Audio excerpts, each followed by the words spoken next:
मैं हूं आसिम गिलानी। नाजरीन, इस वक्त हम मौजूद हैं पार्लियामेंट हाउस में, जहां पे कौमी असम्बली का इजलास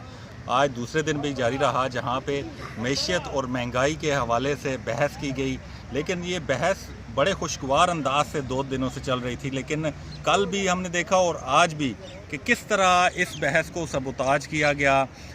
एक ऐसे वक्त में कि जब हुकूमती बेंचों से मिस्टर 10% की बात की गई तो आग बेगोला हो गए जी पीपल्स पार्टी के लोग, ख़ासकर नवीद कमर, फिर उसके बाद आगा रफ़ीउल्लाह और बाकी हजरात भी इसी तरह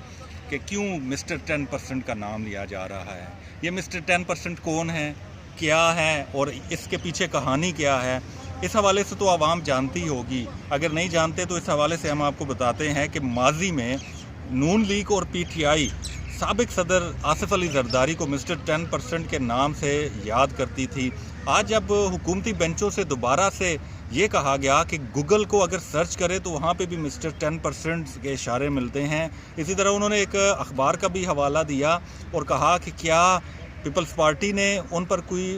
एक्शन लिया, क्या वो अदालत में गए। तो इस पर दोबारा से एक गर्मा गर्मी हो गई और गुत्थम गुत्था की सूरत हाल पैदा हो गई। लेकिन राजा परवेज़ अशरफ जो साबिक वज़ीर आज़म हैं, उन्होंने बड़ा अच्छा इक़दाम उठाया और इस गुत्थम गुत्था होने की कैफियत को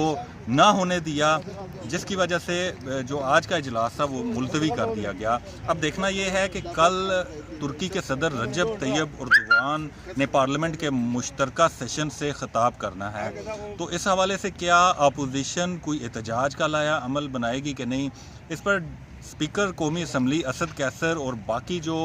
PTI के रहनुमा हैं उन्होंने